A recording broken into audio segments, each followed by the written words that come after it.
Yeah. Hello and welcome to our Let's Play of Shadowrun on the Sega Genesis. Mm, this is supposed to be a sort of a role-playing game on Genesis, and I'm playing this because, well, it's a once upon a time game that I used to play, and because I'm playing the sort of a modern version of the same game. And I'm interested in seeing how well they match up together. Not in the sense naturally the modern game has a lot of advantages, but in the sense that do they capture the game in a similar way, the game universe? Which one does it more justice, I suppose? There's a lot of limitations on the earlier game, naturally, but I still want to see how it fares up. I don't expect it to fare up all that well, but we'll see. Okay, let's start a new game.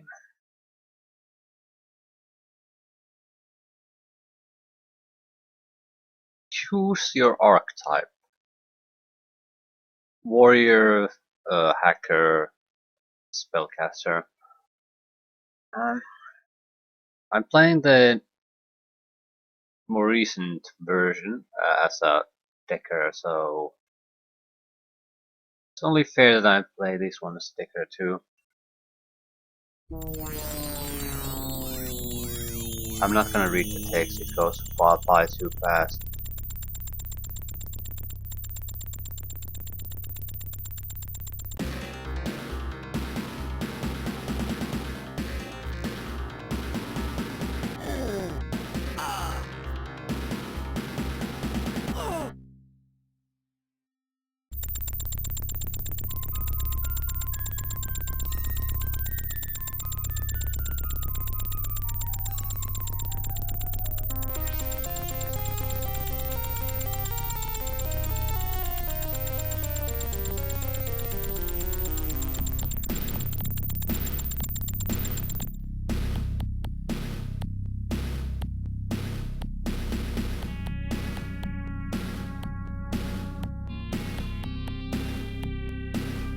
Well, in a nutshell, my brother was killed in some kind of a mission here that he was on, and there was a video recording of it released, and I'm here as his brother to find out what the hell happened. So, and this is the last known location according to his, I guess, credit stick. It's not really a credit card, but it's a device you can store money in. So this is the last place he used it. And so this is the first place we'll start to uncover what the hell happened. Battered sign reads, Stoker's Coffin Motel. Motels like these are cheap, each room only large enough to fit a small bed. Camps like these tend to attract the dregs of humanity. The manager yawns. I won't bore you with the welcome speech, so what do you want? Looking for a place to crash? Talk to you later, chum. I'm here to pick up Michael's stuff. So, you're Michael's brother, eh? Your bros keep on paying his bill and I'm holding his stuff till I get the back rent. Let's make a deal. You pay up the 250 yen he owes and I'll fork over his stash. Uh, yeah, 250 yen? How much could he have stored in one of those rooms? Hey, if you need yen, head up the street to the jump house. Gunderson is always looking for runners. You'll find him in a booth towards the back of the bar. And that's our introduction to the game. This is the actual adventuring combat mode. Yeah, and someone's picking a fight with us already. I'm not fighting, and there's a good reason for that. We're Joshua, human Decker.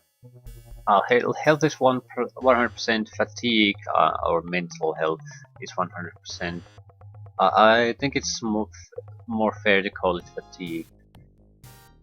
Just calling it mental health sort of and exactly give you the correct picture of what's happening there. We have an American L36 light pistol, basically worthless. That's one of the reasons I'm not fighting. That's not the important one.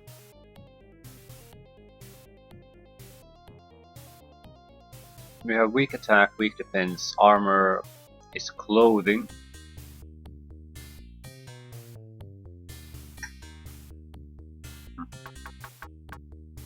Yeah. So we can change our attack posture, which affects how much defense and attack value we have.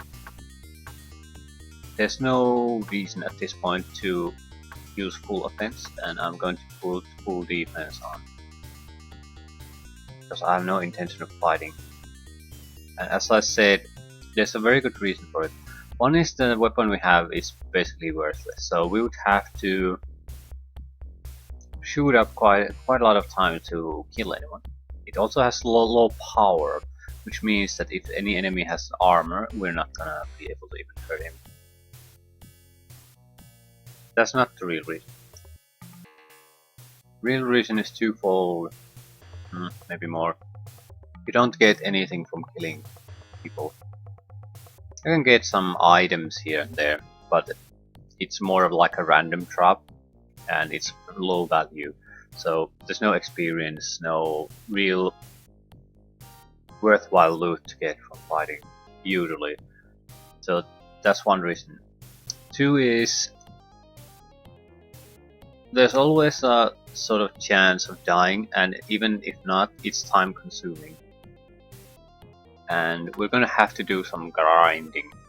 Pure goddamn grinding in order to get money to start doing things and to get karma to develop our character. It's a fairly straightforward system. As far as attributes are concerned, it's to the level you want to raise a skill, you'll have to pay that amount in karma points. So magic from 0 to 1 costs 1 karma point. Willpower from 3 to 4 costs 4. That sort of thing. With the skills, it's not quite that. The cost, I think, is more or less doubled. So computer from 3 to 4 costs 8. At the early game, it probably makes a lot more sense to raise your attribute points because you can raise them without grinding so much, and once you start to collect extra ones, then put into skills.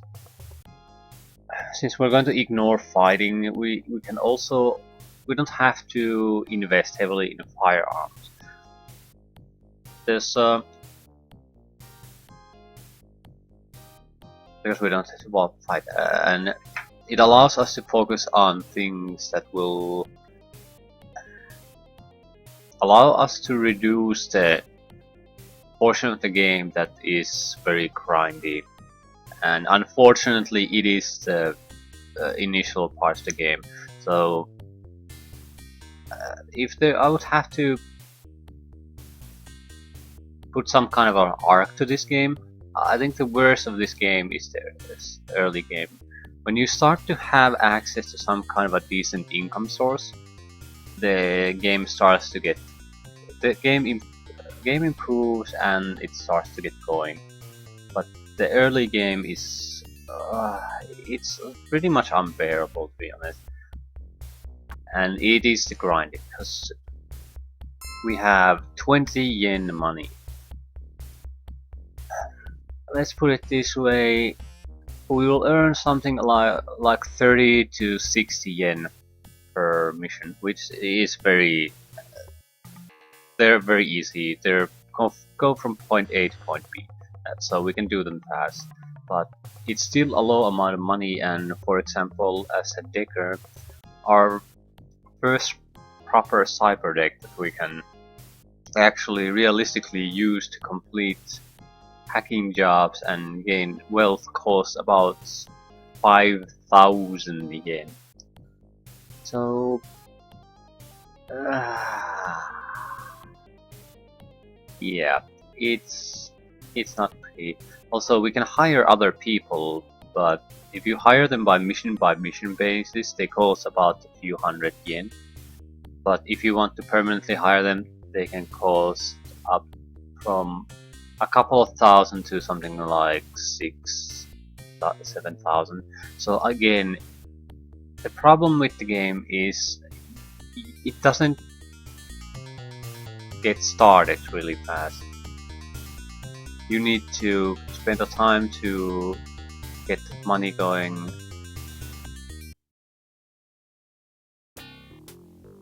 Get the karma points.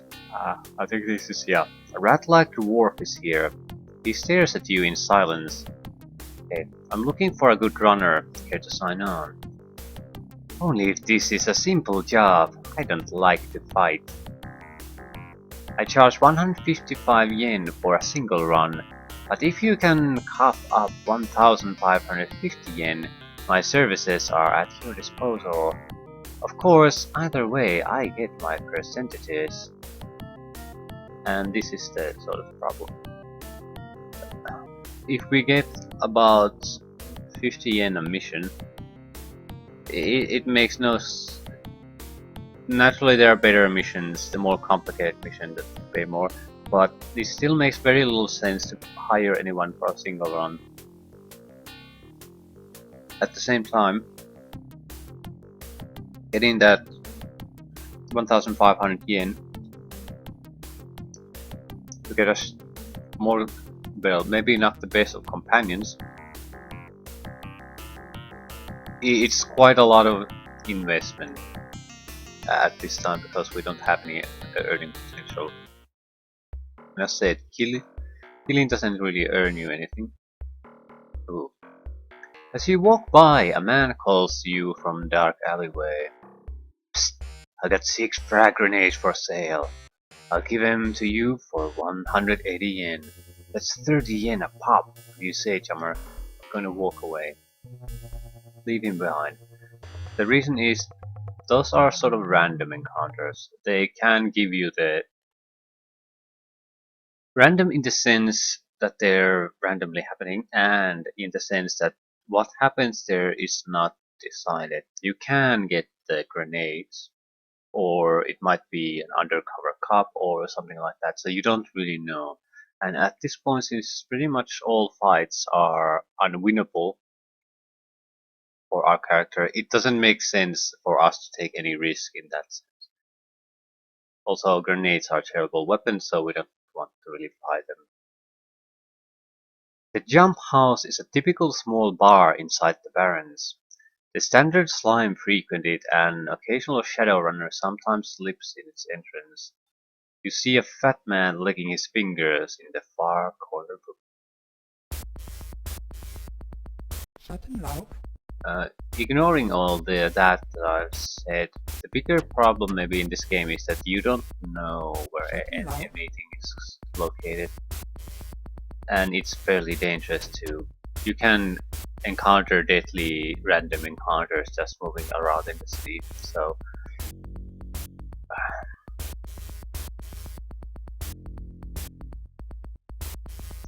it'll take quite a while for you to sort of have a mental map where everything is. Where are shopkeepers? Where are these mission givers? I think they're called Johnsons.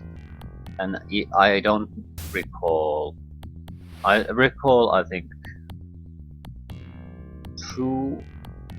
I'm pretty sure I know 2. This is one of them, but there are others. I need to locate some of them because they all keep a different level of missioning, and there's no way I can do any of the higher end. I think I know this low end and sort of someone in the mid range. But there are others, and the more you find, the more you know shop locations in general, things like that, the better you'll be. Oi friend, don't be so obvious. Old Stoker likes to toss my name around, but if you wanna stay healthy in the shadows, you do well to just refer to me as Mr. Johnson. Information. Info, eh? Well, chummer, I might be able to help you there. Since you're pretty green, I'll offer some free advice. Most Johnsons don't mind telling you basic information, so there ain't a charge for that. But if you want some special contacts, the type who can help you out, well, that costs. Usually somewhere up in the thousands of yen. The actual currency is new yen, but I don't. It's easier for me to just say that it's yen, and it won't make any kind of a difference. So it's yen as far as I'm concerned. Okay, we need a contacts. What kind of contacts do you offer? Contacts! We all need contacts, don't we, small time? Let me give you a few words of advice. New contacts take a while to warm up, so treat them well and they'll do their best for you. That said, I got a line on a Decker who's pretty hot stuff. She's done some work for me and can probably teach you a thing or two about running the Matrix. You want her number? For 1,000 yen. Oh yeah. Different subject. Work. So you wanna go on a Shadowrun, eh? Well, old Gunderson's got a beauty for you. Go to the Rat's Nest in the Redmond Barrens. A contact there will give you a package. Take it to the Shiawase nuke plant in the Redmond Barrens. You will be paid upon safe delivery of the package. I'm not going to read these mission descriptions because they basically follow the same formula. This guy only gives two types of missions: delivery missions within this same map area, or kill ghoul missions. I mean, kill rewards for ghouls. The ghoul kill missions are problematic, and there's a reason I want to do them. It's basically you need other people there, more or less, because in addition to ghouls, there can be some other guys there, and we're so if they can get into attack range to us, and they will, it's fight over for us. So it's not an efficient way to earn anything. Okay. Rat's Nest, Shiawase nuke. We'll get 45 yen from this. Yeah, we'll have to take it.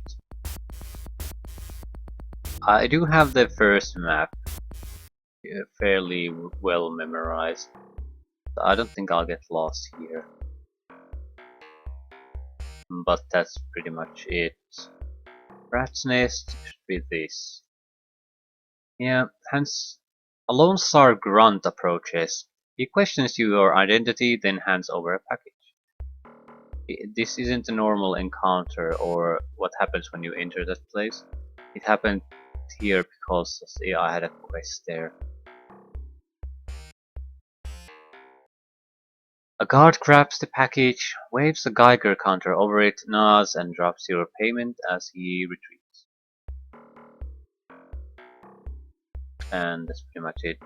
You can visit these same areas normally. The entrance to the Shiawase atomic nuclear plant is heavily guarded.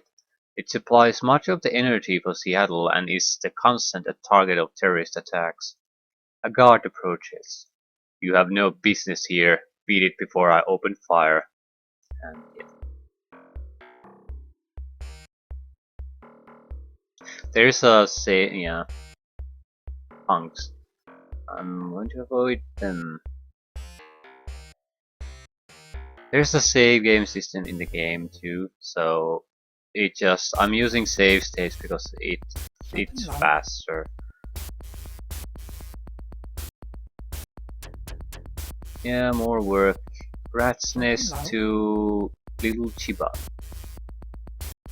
I'm not going to even bother with the details, they don't matter at all. It's not like we have a choice. What we need is the where do we need to go and where do we need to deliver.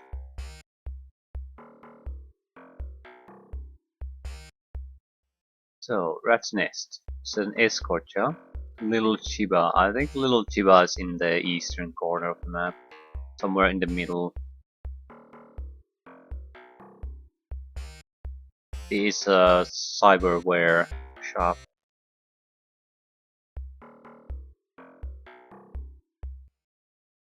Little Chiba's chop shop is recognized as one of the most competent cyberware installers in Seattle. Their technicians and surgeons are extremely skilled, thus they have the ability to install powerful cyberware. Yeah, services, you can get yourself healed up, but it costs quite a bit of money. So it's cheaper in a way for us to die at this point than it's to heal up. But it's not safe yet. We need to get our browser stuff, then it's safe. When you die after that, you just keep losing money. You can keep dying as long as you want. But we have a data check because we're a decker, so we don't need to purchase another one. But yeah, price 3,500, 2,000, 5,000, 2,000, 12,000, 3,800, 30,000. So again, everything is totally out of our price range. This is the pretty much the rule instead of the exception at this point. I'm so heavily sort of leaning all my actions to maximizing my karma and income earning, because it is truly is something you have to do one way or another. At the early start, we have to deliver packages because it's safe, it's relatively fast, and we do need to get that money somehow. We do need to get those karma points somehow. So this is probably one of the best way as far as karma is concerned, because these are fast. A single point of karma isn't a lot, but it'll take less than a minute for a single job. Okay, he offered the same job again.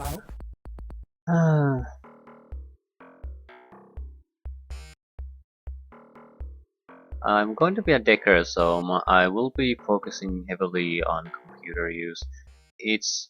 I think it's one of the most lucrative activities in the entire game, but it has again a high barrier of entry.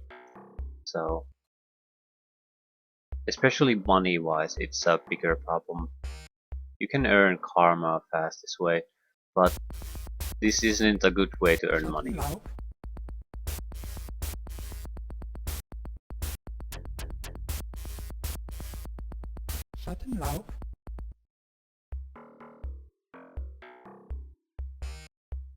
We want to get access to our browser stuff more or less as quickly as we can. It is some very useful stuff, and it also provides you some clues, additional clues what to go after.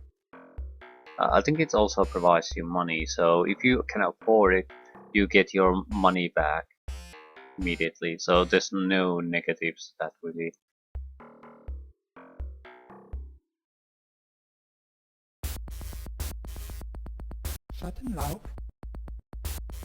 Rat's Nest, Jump House.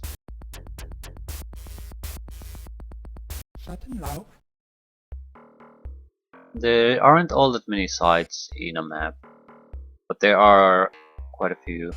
Yeah, I'm not interested in your grenades.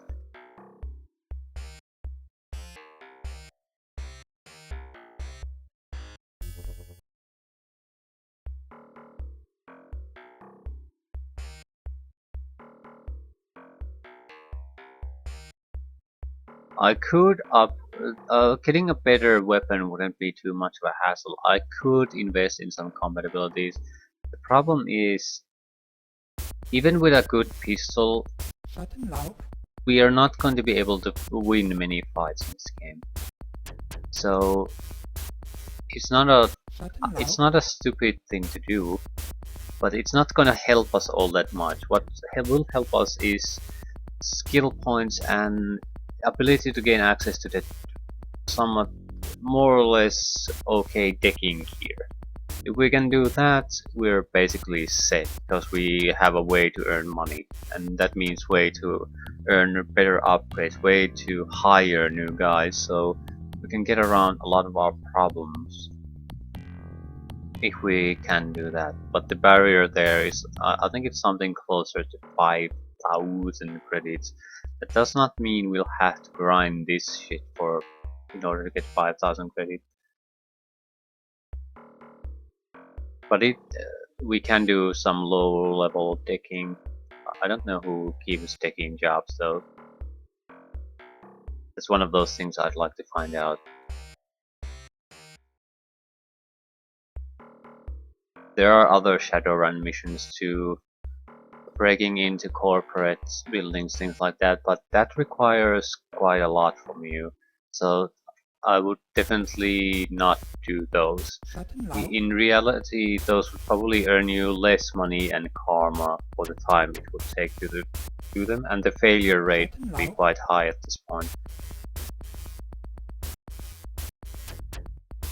So it would be more of a waste of time. We don't intend to ignore the storyline altogether while we're getting our money, because some of those will allow us to get us to travel around and unlock new contacts, things like that. So they will be very valuable, and we do need access. We need to learn who sells what, where do we can get the things we really want to. I think I have enough money to get our stuff.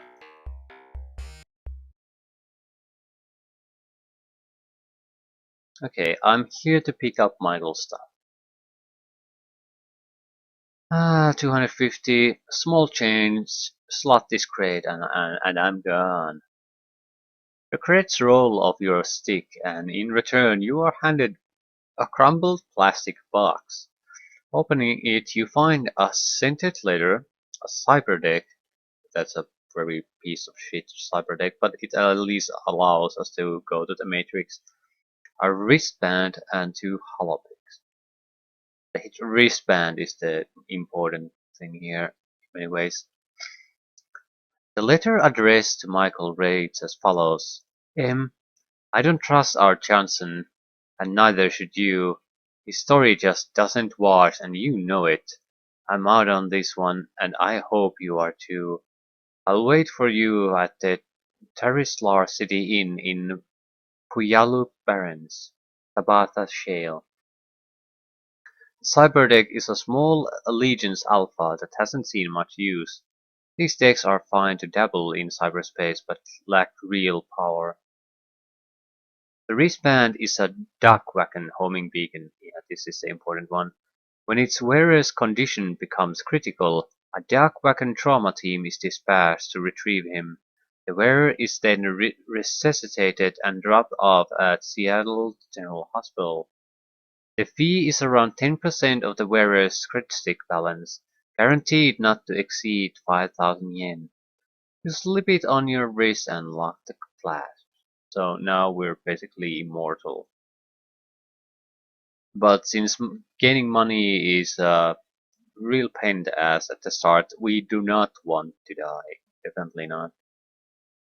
Just losing 10% of our funds is more or less painful, because it's so tough to get that money.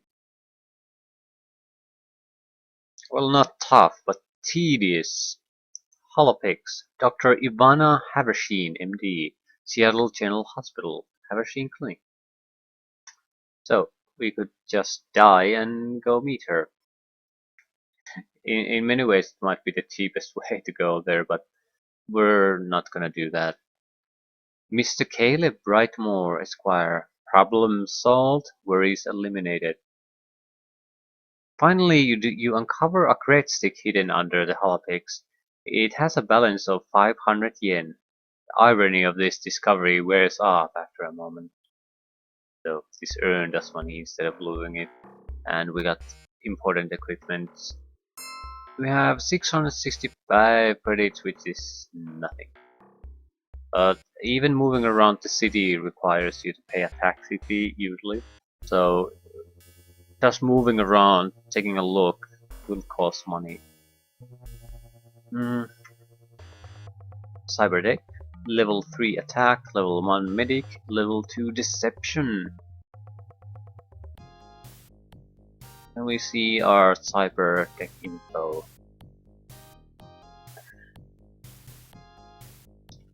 Allegiance Alpha, MPCP3, hardening 0, memory 30 MP, storage 100 MP, loading IO speed 10 MP, response 0, BUD 3, evasion 3, masking 3, sensor 3.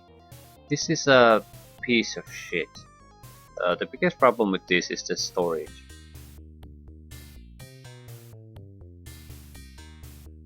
And why is that a problem? Because it's related to the way you can earn money with hacking.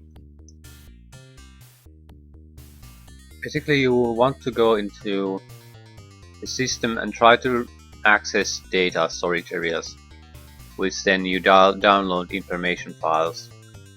Problem is, I think the file size are something like from 20 MP to 60, and that's the low end stuff. So a storage of 100 won't allow you to take many files. Worse, I think the programs we bought or have here do take up space too. So our actual storage capacity will be maybe around half that.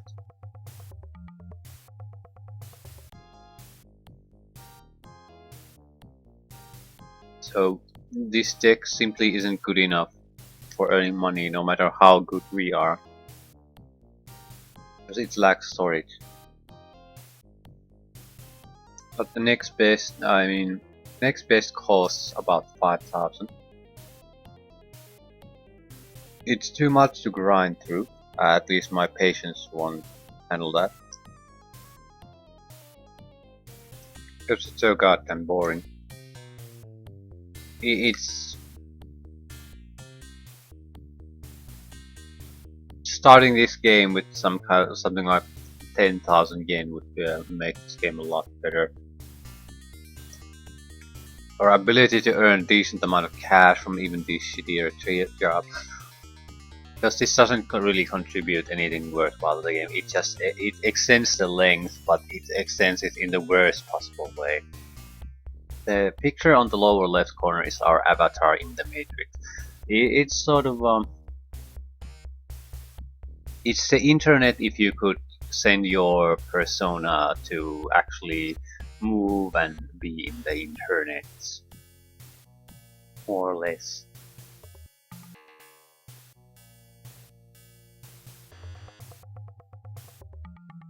So it's a piece of crap, but yeah. At least we have something. I can show the cyberspace quickly. Enter passcode means you have a specific site you want to go after, and we don't have. So we'll have a system search, which basically puts you in one of the more public systems at random, I think. We're going to just go take a look and pretty quickly leave, because our skills are terrible, our tech is terrible, our programs are terrible, everything's terrible. So this is like at the this level, this is like trying to do melee combat in Morrowind with the skill of 5. Basically, it's not going to be much of a fight, it's going to be a huge drawn out session of failures. And yeah, this is it.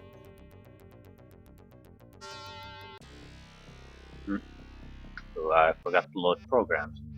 It's nice. these two should do.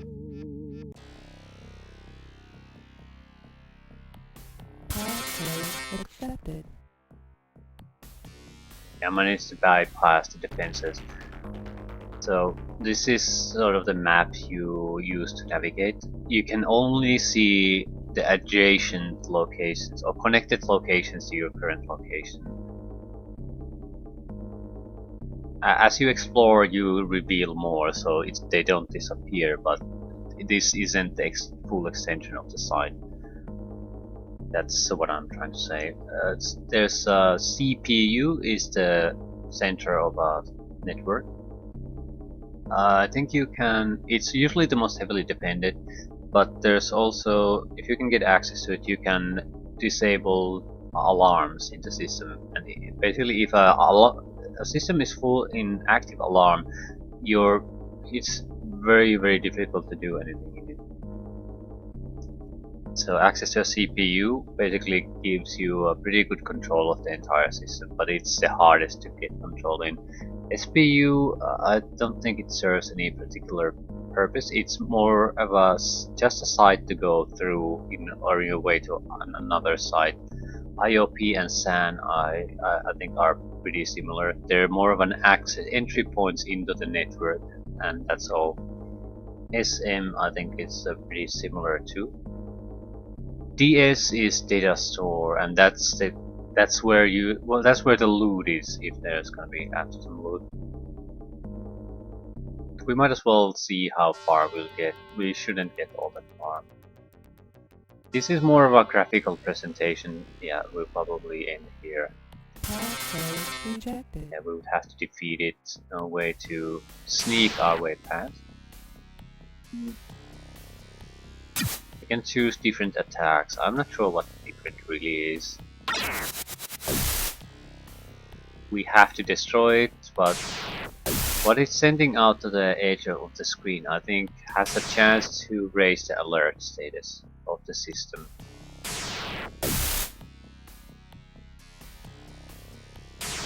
And if the system gets to any kind of real alert state, there's very little we can do here.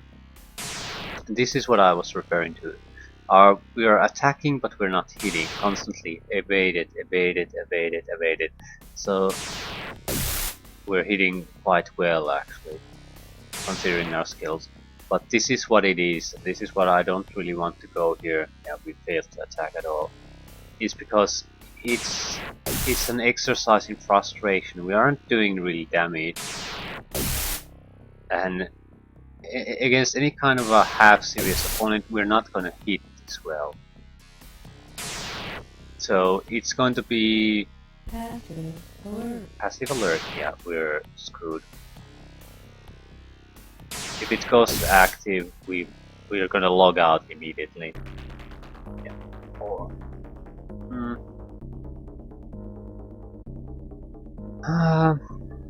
that probably doesn't lead anywhere. Probably leads somewhere. The problem is, we could go after the CPU. We probably should.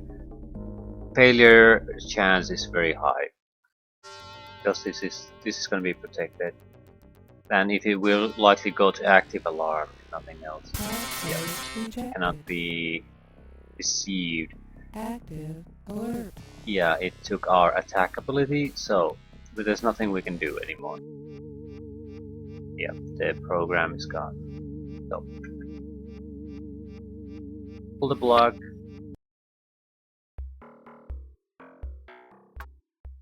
I need to check. Did we permanently lose the program, or yeah, it is gone. So load, and there are a lot of dangers associated with the taking. So you can buy those skills back, or programs back, but I think their again costs are in the thousands. So losing that would basically mean total inability to do those sites until we have thousands and upon thousands of credits to spend somewhere. it just isn't worth it. Because what you're saying, if you accept that kind of loss, what you're basically saying is, I want to do a huge amount of extra grinding, or just load the game. I'll load the game. We need more money, no matter what we do.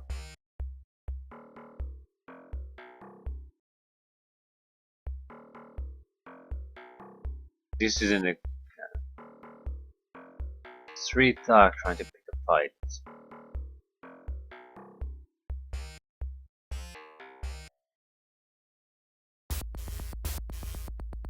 Schattenlauf.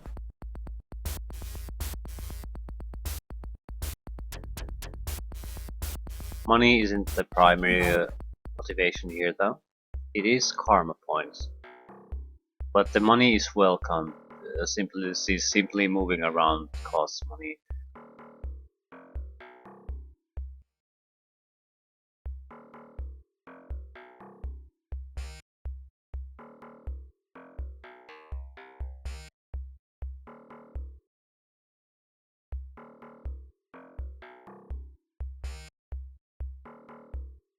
And our performance in the mid wasn't exactly great. Two guys coming after us. I can shoot them if I want to, but yeah. That was a hit, and it's still green. The color of the brackets tell you its health. So this weapon is a gigantic waste of time, and we have to manually buy clips to have ammunition for that. So it's I think 25 credits per clip. So it's a waste of resources to fight in any way. Community of ghouls, yeah. No. Schattenlauf. Can't even kill thugs, we're not gonna kill the ghouls.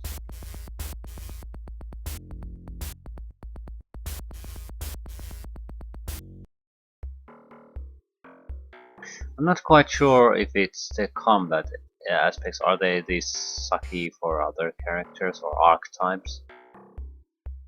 But Decker certainly isn't excelling in combat.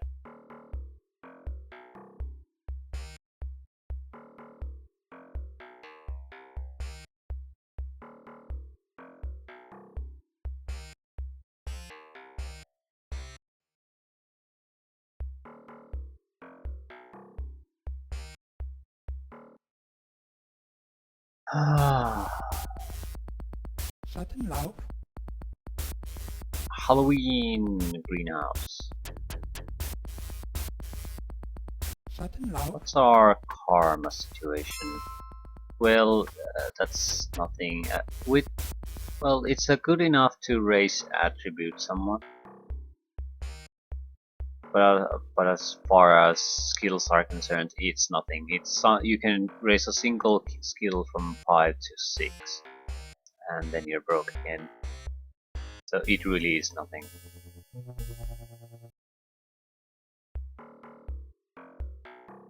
We need to go to the greenhouse. He's fighting with his fists. I don't think that does really health damage, it does fatigue damage. Doesn't make it any less dangerous though. If your fatigue goes to 0, it's game over, it's just the same.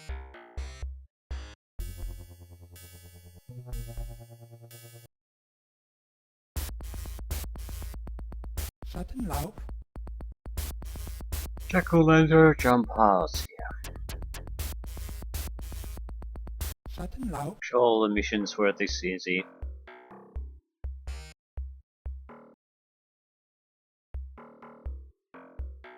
You could just spend a couple of seconds and you pick up your money and pick up your karma. Schattenlauf. Jump house to greenhouse for 60 yen. Schattenlauf. Jump house. I think greenhouse should be fairly close.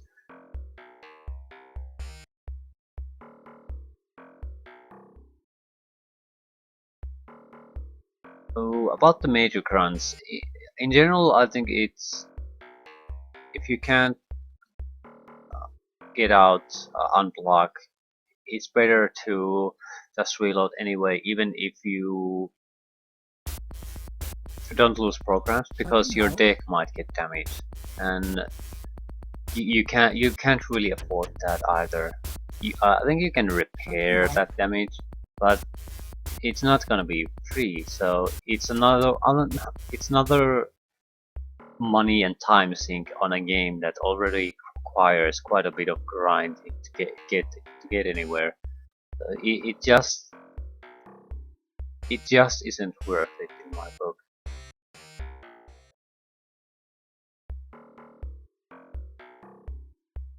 Okay, well we need to bring him to a weapons emporium. We could easily afford a better weapon.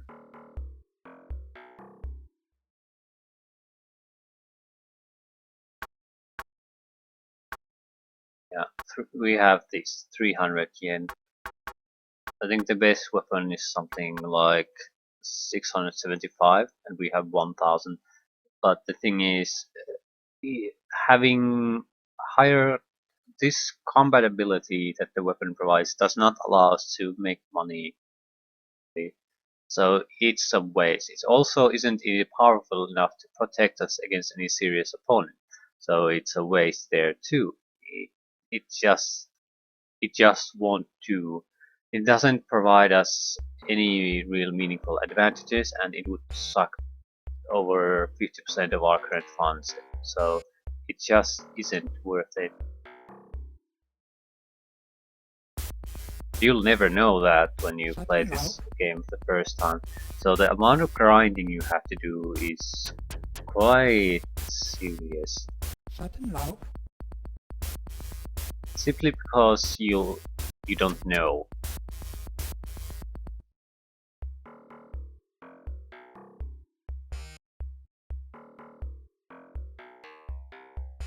And naturally you'll die. And it might take you time to realize how bad that really is in several situations, especially the Matrix runs, because it looks weird and a lot of things can happen there, so you don't really know what's going on.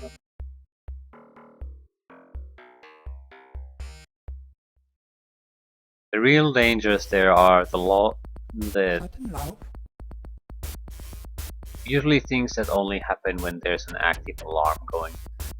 So Shutting it's out. one reason to try to use deception tactics in general. Fighting always has a higher chance of screwing things over.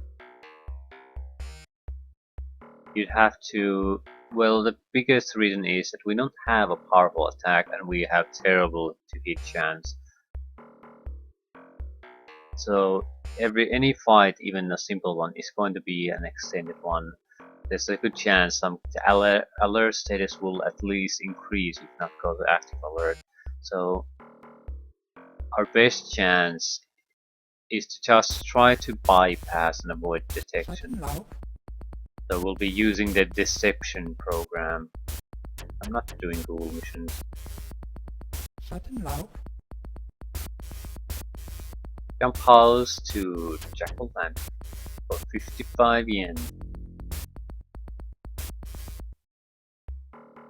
I think we're done with the initial grinding for now, more or less. Not in the sense that we don't have to do more grinding, but in the sense that I'm getting very sick of it. I'll try Shutting to out. at least do a little bit of a story-based actions. Take a look Shutting out. around. Ah, shit. You can't access places when some hostile is near you. There's that doesn't that's not a terrible thing, but it is a bad thing because certain areas, like dangerous areas, will mean that if you encounter an enemy you can't kill, you are dead. There's no way around that, because if there's an enemy around you, you can't even escape the place. So you're screwed. That's one of the reasons I'd like to avoid the ghoul places. We could, well, not with this weapon, with a better pistol we could handle ghouls, but there are other things than ghouls, and that's the problem. If we encounter a single one of those, we might not be able to escape anymore.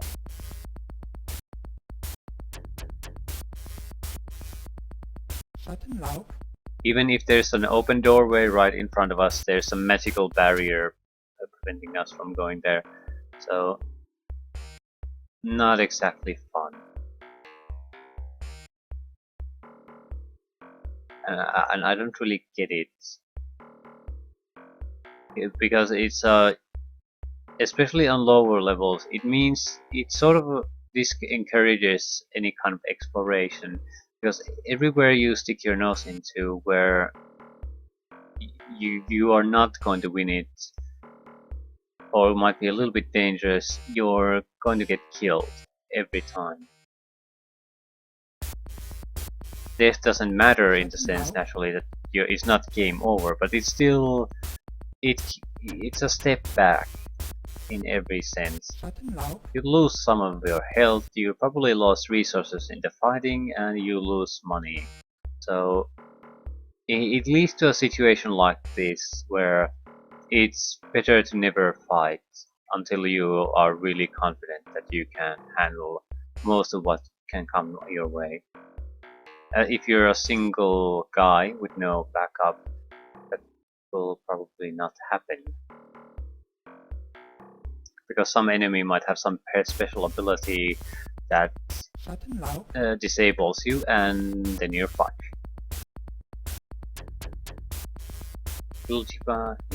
Yep. I think we'll leave this as our final mission for the moment. We'll go and sleep, distribute the karma points, and then see. We'll have to start going somewhere else to see what's there.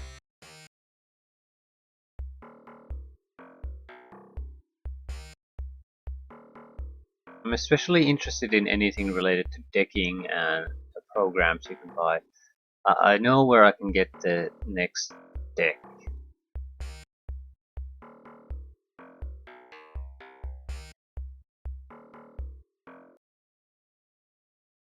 Just looking for a place to crash. 20 yen, easy money, I'll pay. Yeah, hope you brought your own towels. I've been cleaned up this month. Enjoy your stay. A steaming mug of soy cap would be just whiz about now. Yeah, karma screen. You can see the karma screen whenever, but you can only apply points here. We want intelligence determines attack speed plus increases combat and cyber combat success. So yes, please upgrade, and it's at maximum.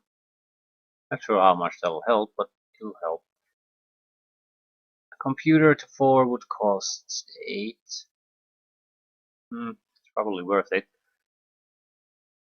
But I think we're going to look at a value of 6 or higher before we have any realistic chance of doing any kind of a computer jobs, unless they're very, very easy.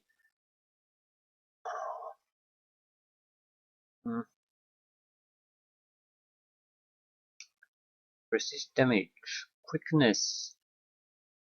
Determines movement and attack speed, increases combat and cyber combat success. A little bit of change in plans. I want the quickness to do to 6 too, and that would require me to do 2 more missions. So it's not a big thing, because it not only does it increase movement speed, but also betters my chances in cyber combat. Mm. 10 points.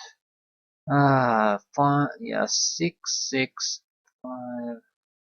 No matter how I look at this, we're going to have to do a lot more missions, grind them to get the karma up. And these are the basic missions, the only missions we can really afford. So we should try to get intelligence to 6, quickness to 6, maybe computer to 6 too. That's quite a lot of points. Only 6, I mean 2 more points to get the attributes where we want them, but just raising computer from 4 to 6, that's 22 karma points. So we would have to do what? 24 additional courier missions before we can get where we want, and I don't think that's really enough. That's just where we could try to start doing things. So, yeah, we'll check out. I think I'll at least get the quickness though. So, a couple more. Schattenlauf, I'm not doing your cool crap. Schattenlauf, Greenhouse, rat's nest.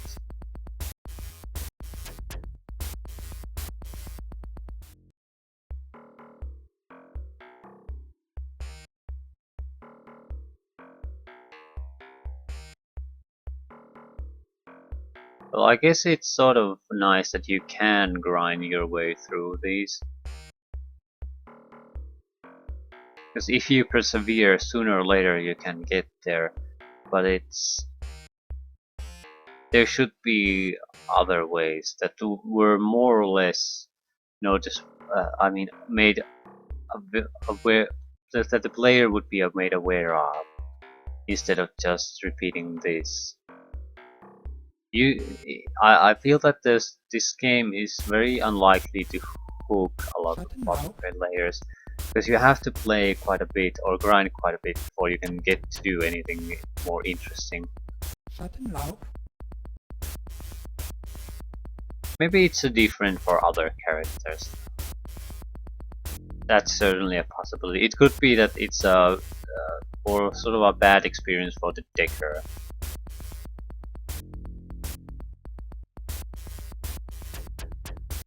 I can't see it being all that much better for the warrior, though, or street samurai, because he'll need to buy equipment and clips too. So you're going to get your money from someplace, and there aren't all that many missions he could do either. Might be able to do better, but still, mage might be another matter. I'm not sure. You wouldn't have to spend so much on equipment, I'm assuming. You could just rely on your magical powers. But on the other hand, I think that's fatigue based. So you still need to sleep, and that's 20 yen per rest period. And I don't know how much you can do with your fatigue. I'm not sure if that's a lot better or not. Schattenlauf, Greenhouse to weapons import. Schattenlauf, Yeah, I think this will be it.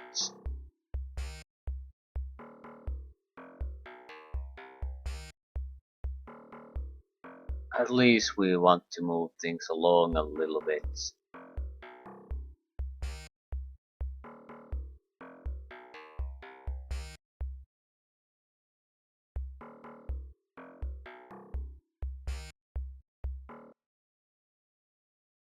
Place crash. Karma screen. Yeah, 7 karma. Get quickness to 6. Yes. Movement, attack speed, increase combat and cyber combat success. Yes.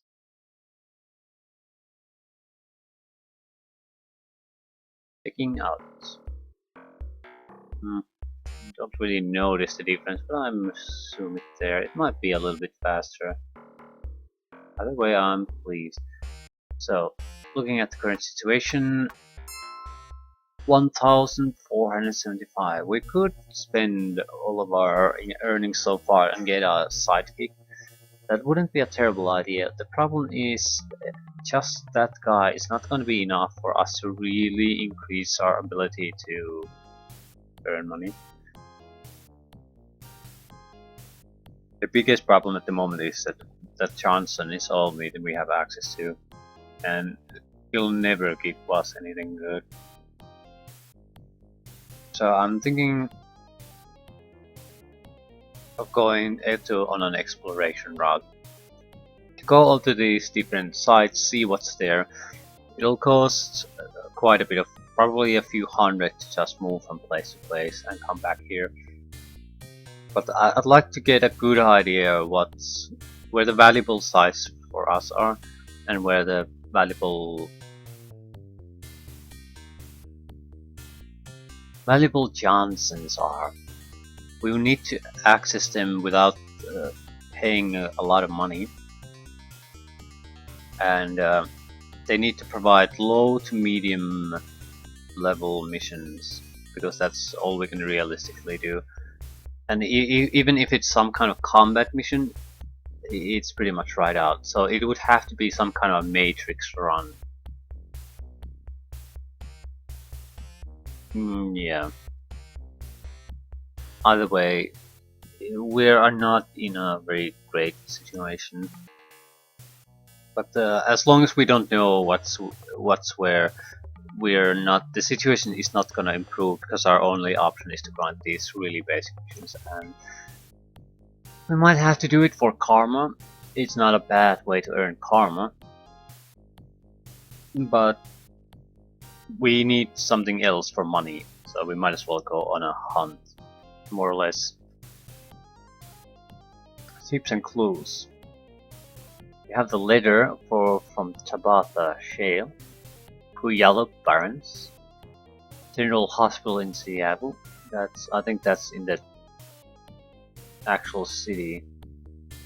We should be able to Mr. Caleb. I'm not sure where Mr. Caleb is, but we should be able to go and meet Tabata Shale and Dr. Ivan Haversheen. So, either way, we'll do it while taking a general look around the different parts of the city.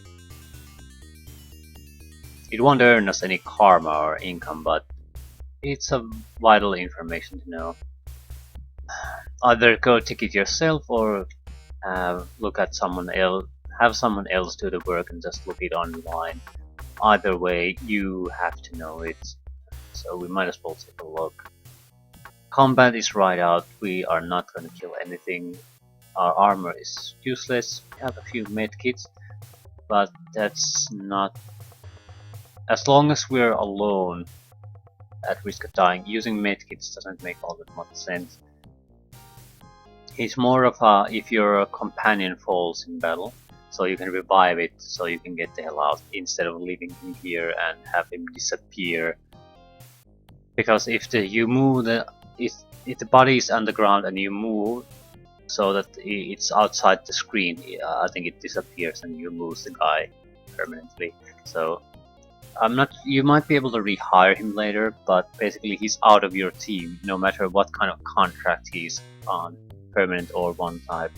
So we cannot let that happen really. But yeah. We're gonna go on an exploration run. Full taxi. So Redmond Barrens, Rendraku Arcology, downtown Seattle, Penumbra District, Puyallup Barrens, Salish Shida, Council Island. So quite a few sites. They're more or less, I guess, same that Redmond Barrens is. So a single map that has multiple locations, and you don't have any actual map of the area. So you'll just have to go around and take a look. So we might as well go around and take a look. Rendraku Arcology, might as well start here. Yeah. It costs us 20 yen.